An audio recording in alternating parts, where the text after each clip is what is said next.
Thank you for the opportunity to come and talk about perhaps a little bit of a different angle to some of the presentations that have happened before. As Sharon said, we're moving to the Pacific region, and in the interest of time I've kind of deleted a couple of slides and we move straight into the crux of the story here.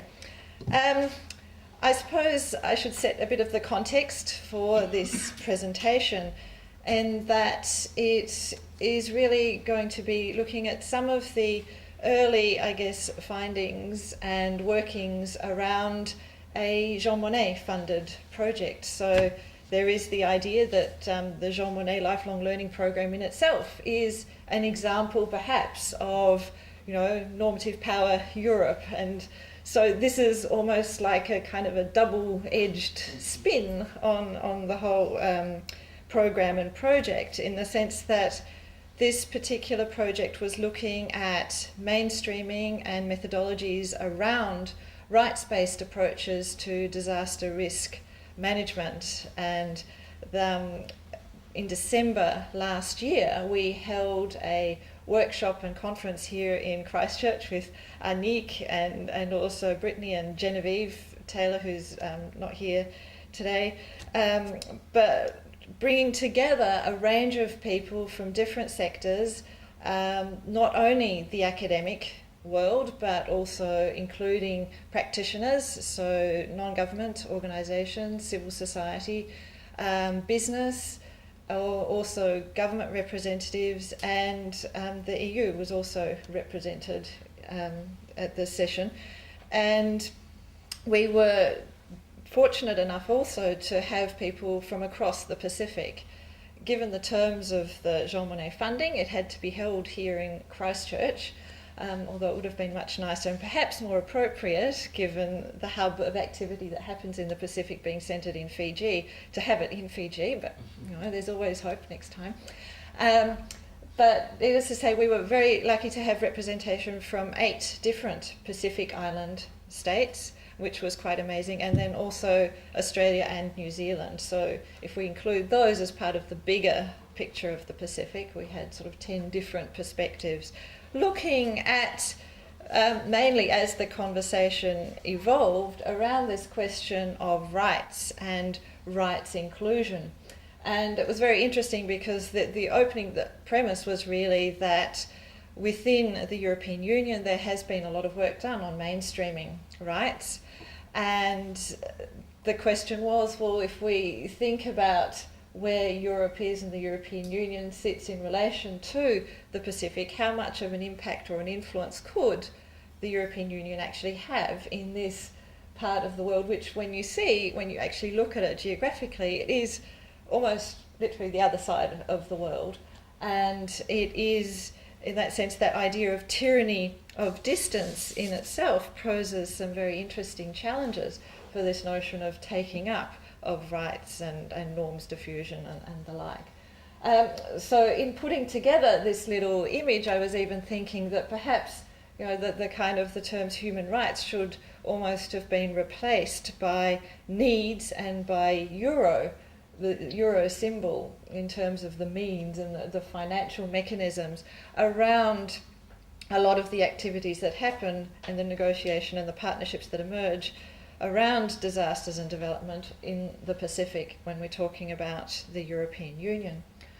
In preparing the presentation, I thought, well, I'd look at the aspect of norms entrepreneur and look at this question of whether or not we could see the European Union as being a norms entrepreneur in a very specific context around human rights and disaster and development, because I think the whole disaster and humanitarian dimension adds a very interesting perspective to the debate.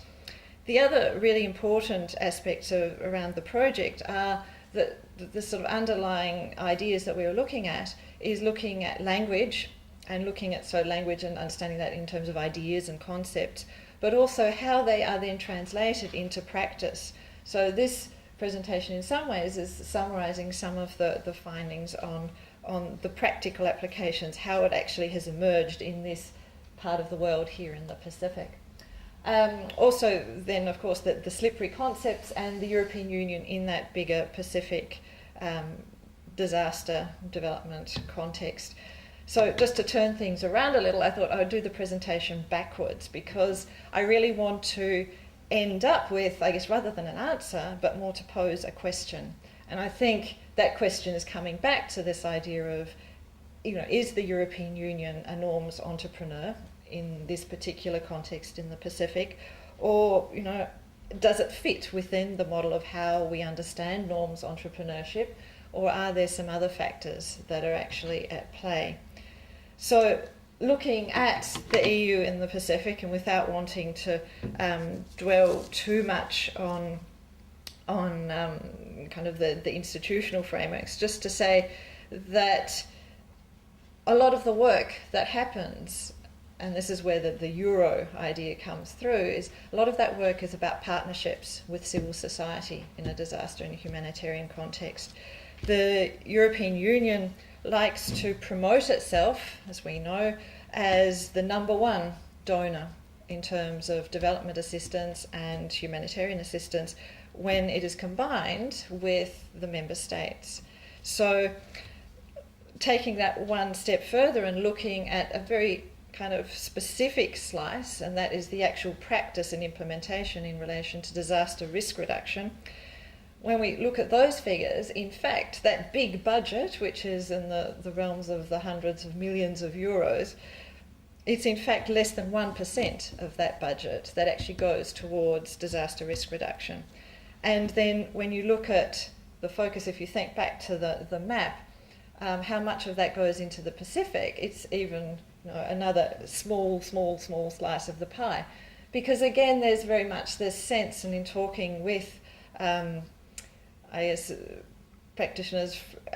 working in civil society and also in the Commission, there's very much this sense that Europe, Pacific, so far away, the priority is always going to be Africa.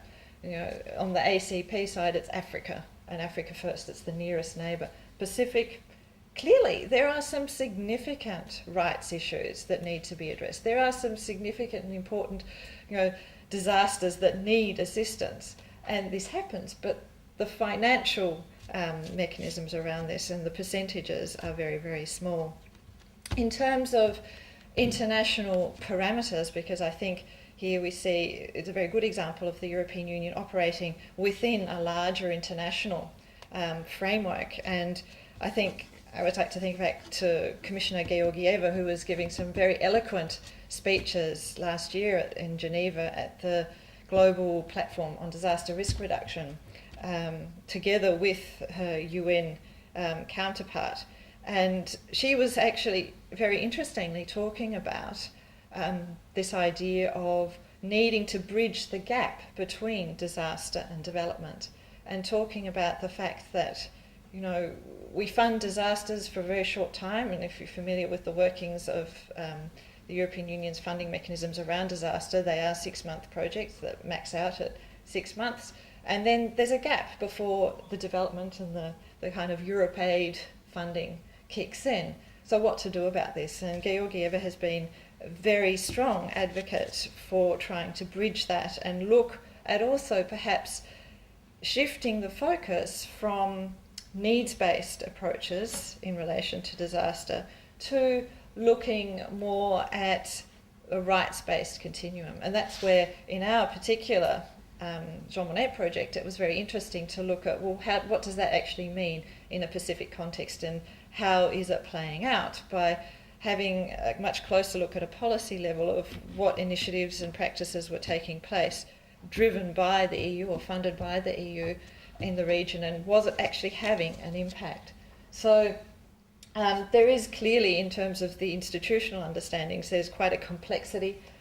competing interests. It's not only, we've heard already, the Commission and the Member States, and there's a whole lot of factors at play. And given that in relation to disasters it's about partnerships and working together, we see very much that a lot of the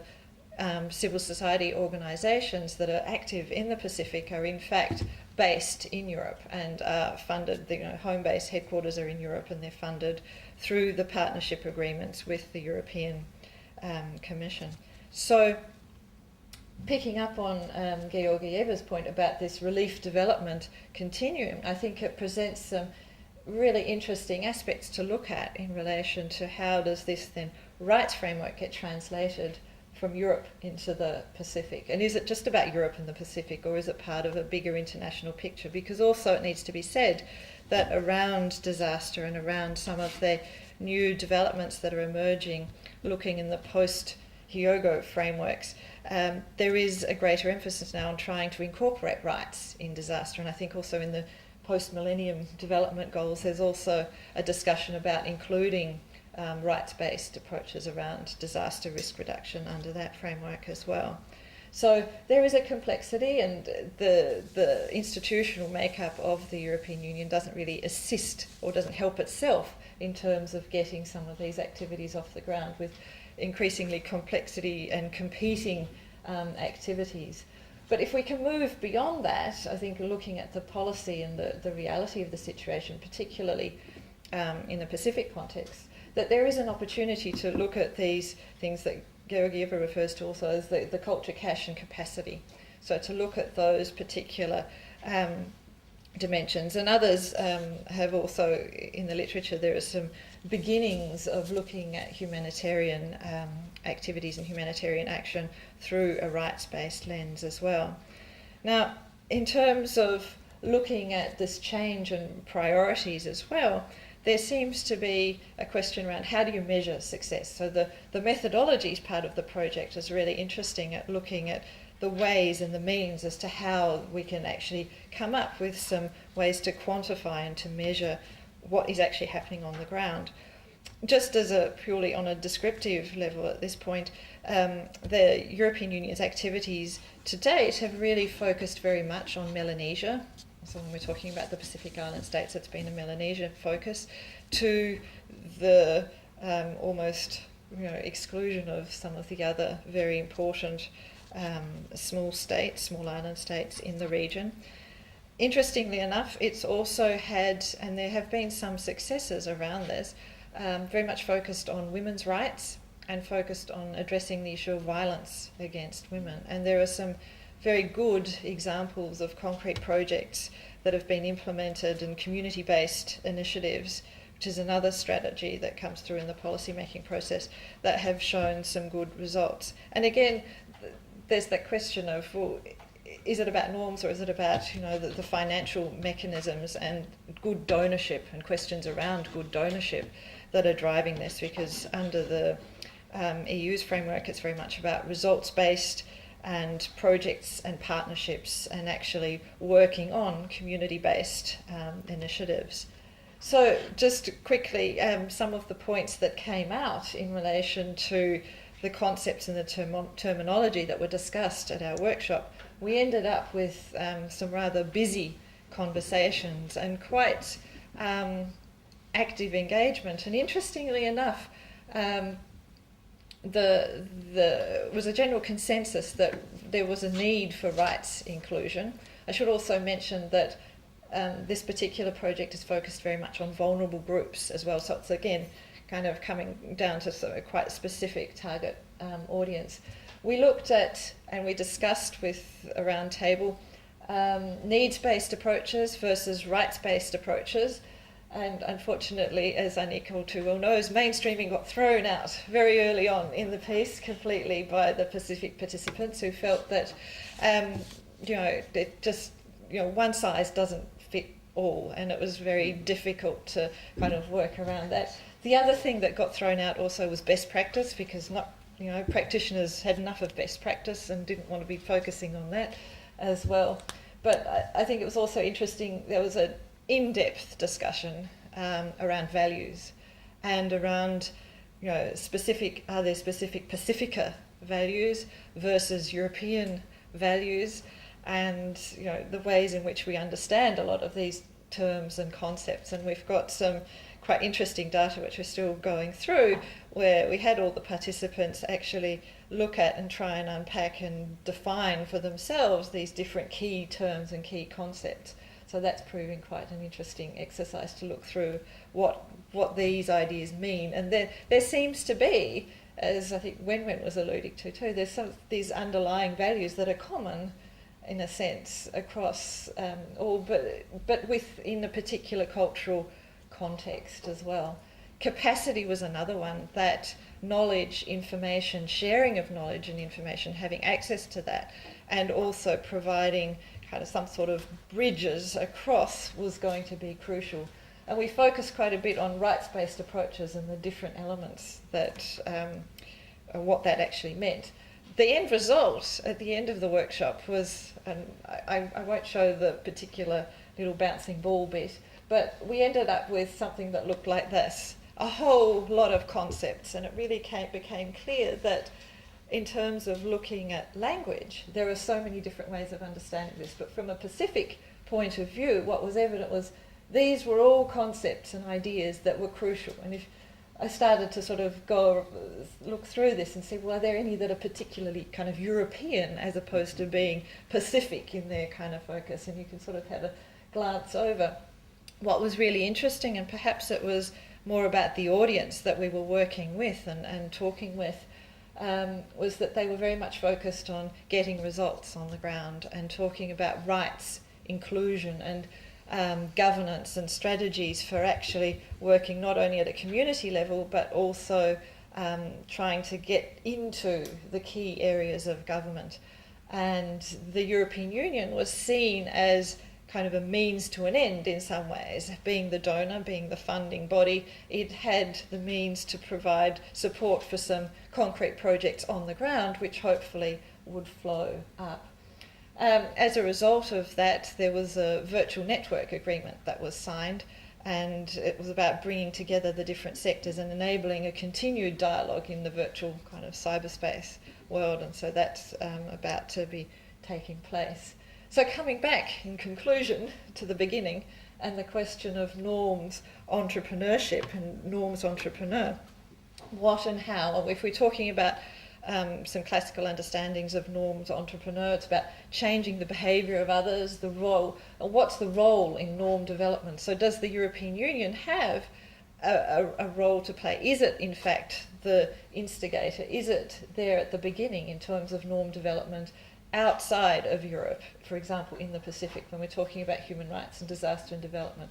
I mean, one of the preliminary kind of conclusions that I sort of came up with was with an EU question mark, that, you know, it's maybe in this context around disaster and development, it might be more about donor-based rights promotion that's governed by a particular, or by the European Union's own operational context, if that makes any sense. But as to who is best placed, when we're talking about the Pacific and norms and values and normative power Europe, who's best placed institutionally through policy implementation or even at a community level, I think that's a question mark that still probably needs a little bit further thinking through and unpacking and debate.